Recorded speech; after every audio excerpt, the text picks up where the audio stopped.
Добрый вечер, или уже, наверное, доброй ночи. Всех хочу поприветствовать, уважаемые дамы и господа, уважаемые коллеги. Habari za jioni mabibi na mabwana, niruhusuni tena kuwapongeza nyote kwa likizo wa sherehe za sikukuu ya ushindi.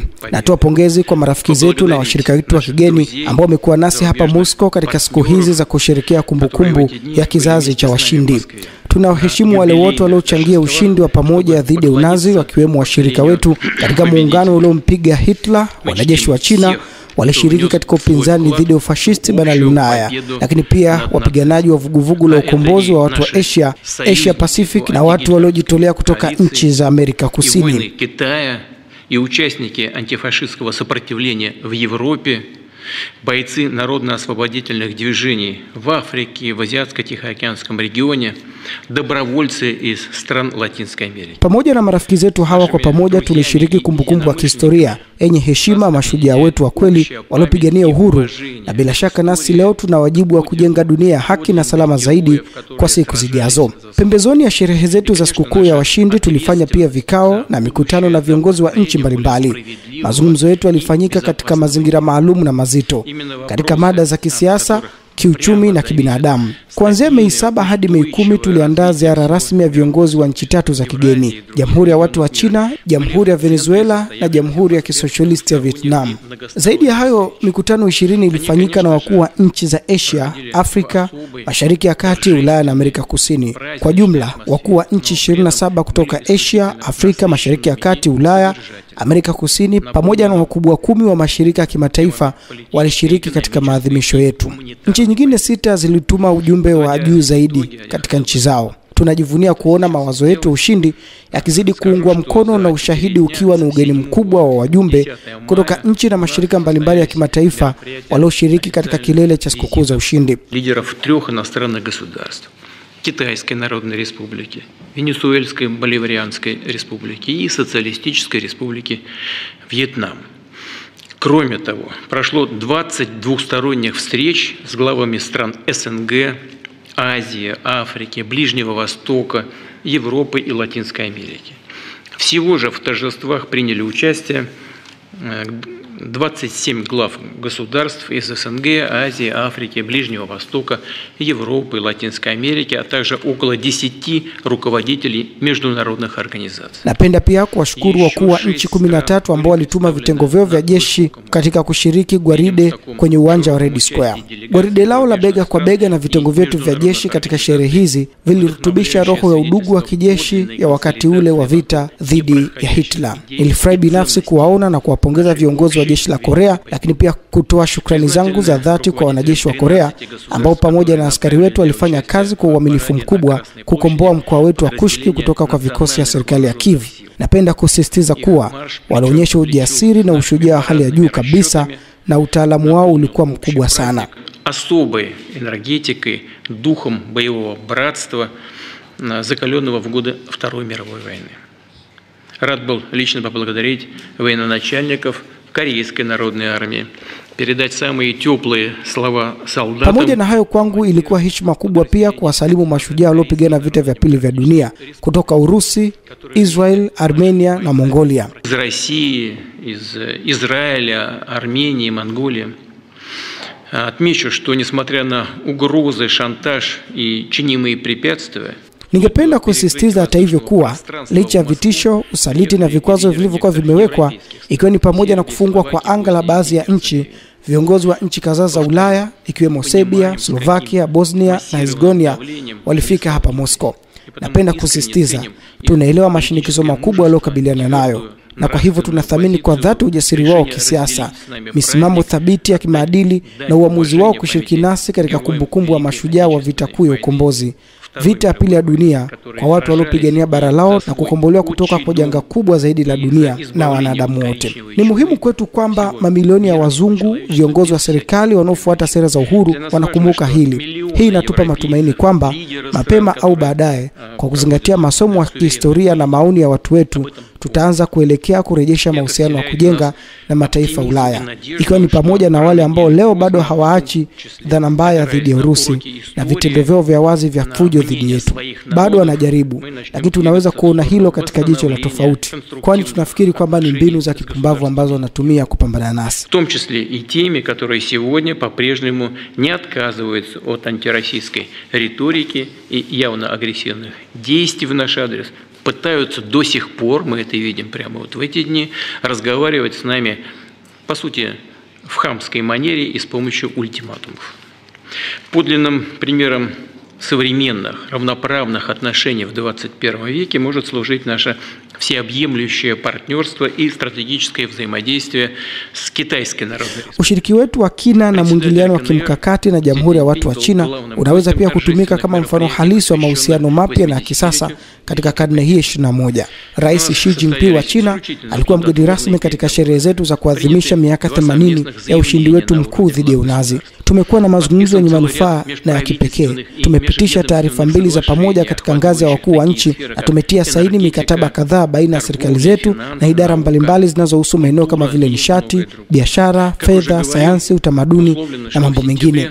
Kama nilivyokwisha sema, imekubaliwa kuwa mnamo mwezi Septemba na mimi nitafanya ziara rasmi nchini China pamoja na kuhudhuria sherehe za kuadhimisha miaka 80 ya ushindi wa China dhidi ya Japani. Ni jambo la kukotoa moyo kuwa matukio makubwa mawili ya kumbukumbu wa miaka 80 tangu kushinda unazi yanafanyika katika bara la Ulaya na bara la Asia katika miji mikubwa ya Moscow na Beijing, ambayo watu wake walipitia kila jaribu ili kufanikisha ushindi.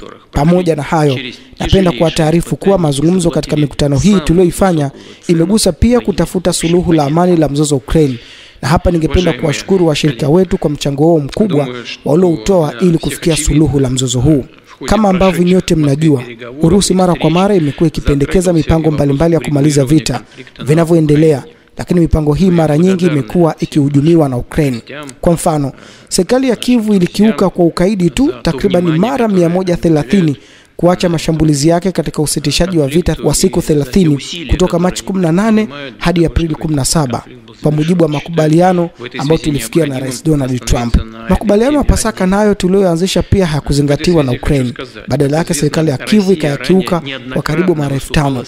Pamoja na hayo, hata katika kumbukumbu yetu muhimu na ya kukumbukwa mno baada ya ndugu zetu zaidi ya milioni 27 kufariki katika vita vya pili ya dunia, licha ya sisi kusema tunasitisha mapigano, lakini bado wao Ukraine waliendelea. Kwa bahati mbaya, tuliwasilisha hili kwa wenzetu wa magharibi ambao kwa maoni yangu nadhani wanatafuta kwa dhati njia za suluhu za mzozo huu.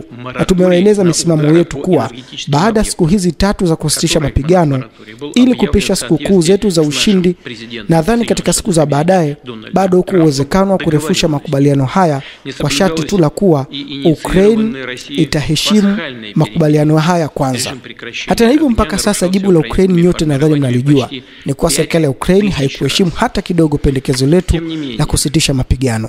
Zaidi ya hayo, baada ya sisi kutangaza usitishaji wa vita wa siku 3 Mei 5, wao mapema Mei 7 wakaanzisha mashambulizi makubwa dhidi yetu. Kiasi cha droni 524 na idadi ya makombora yaliyotengenezwa na nchi za magharibi yalirushwa katika mashambulizi yao. Kwa kweli, wakati wa siku hizi 3 za kusitisha mapigano ambazo tulizitangaza kuwa ni Mei 8, 9 na 10, walifanya kile mlichoona kwenye vyombo vya habari. Zaidi ya mashambulizi 5 wakilenga mkoa wa Kushki na Belgorod na zaidi ya mashambulizi mengine 36 yakifanywa katika maeneo mengine. Mashambulizi haya yote pamoja na majaribio ya kuingia katika eneo la shirikisho la Urusi katika mkoa wa Kushki na Belgorod yalidhibitiwa vikali. Hata na hivyo, aidha, wataalamu wetu wa jeshi wanaamini kwamba mashambulizi haya hayakuwa na umuhimu wowote wa kijeshi, bali yalifanywa kwa ajenda za kisiasa na adui ambaye hata hivyo aliambulia hasara kubwa. Kama nilivyokwisha sema, viongozi wa Ukraine hawakukataa tu pendekezo letu la kusitisha mapigano, lakini pia kama tulivyoona walijaribu kuwatisha marais waliofika kwenye sherehe za ushindi hapa Moscow. Hata hivyo, nilipokutana na wageni marais wenzangu hawa, waliniambia nani ambaye angeweza kutishwa kushiriki sherehe hizi za kupinga unazi. Nitarudia, tumependekeza hatua za kusitisha mapigano mara nyingi na hatujawahi kukataa kushiriki katika meza ya mazungumzo na upande wa Ukraine. Niwakumbushe tena, sisi tuliokatisha mazungumzo ya mwaka 2022 ilikuwa ni Ukraine. Katika muktadha huu, licha ya kila kitu, tunapendekeza kwamba mamlaka huko Kyiv ianze tena mazungumzo ambayo waliyakataa mwaka 2022 na tuanze tena mazungumzo ya moja kwa moja, na ninakubali hili bila masharti yoyote. Не соответствует тому замаху, на который они сами рассчитывают. Повторю еще раз. Мы неоднократно предлагали шаги по прекращению огня. Никогда не отказывались от диалога с украинской стороной. Напомню еще раз. Не мы прерывали переговоры в 2022 году. Это сделала украинская сторона. В этой связи, несмотря ни на что, tunashauri mazungumzo haya yaanze bila kuchelewa siku ya Alhamisi ya Mei 15 mjini Istanbul, ambako mazungumzo ya awali yalifanyika kabla ya kuvunjika. Kama mnavyojua, wenzetu wa Uturuki wametoa ushirikiano wao mara kwa mara katika kuandaa mazungumzo haya, na Rais Erdogan mwenyewe amefanya mengi kuhakikisha kwamba yanafanikiwa. Nadhani nyote mnakumbuka kuwa kama matokeo ya mazungumzo ya awali, rasimu ya hati ya pamoja ilitayarishwa na kuridhiwa na rais wa Ukraine kabla ya kuja tena kuikataa baada ya kushinikizwa na nchi za Magharibi. Kesho nitafanya mazungumzo na rais wa Uturuki Bwana Erdogan, na ningependa kumwomba atoe fursa hiyo ya kufanya mazungumzo nchini Uturuki. Natumai kwamba atathibitisha nia yake ya kuchangia katika kutafuta amani ya mzozo huu nchini Ukraine.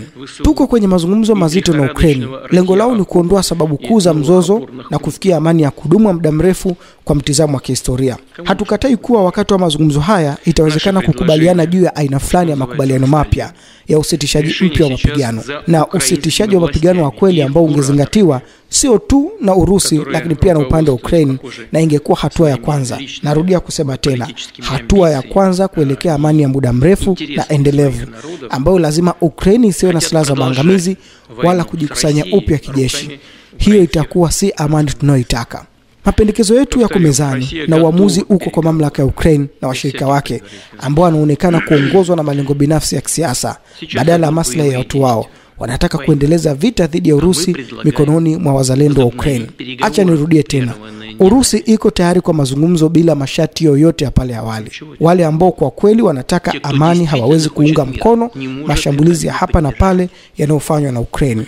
Wakati huo huo, ningependa kutoa shukrani zangu kwa mara nyingine tena kwa huduma za upatanishi na juhudi zinazolenga kutafuta suluhu ya amani ya mgogoro wa Ukraine zinazofanywa na washirika wetu wakiwemo China, Brazil, nchi za Afrika, Mashariki ya Kati na hivi karibuni utawala mpya wa Marekani wa Rais Trump.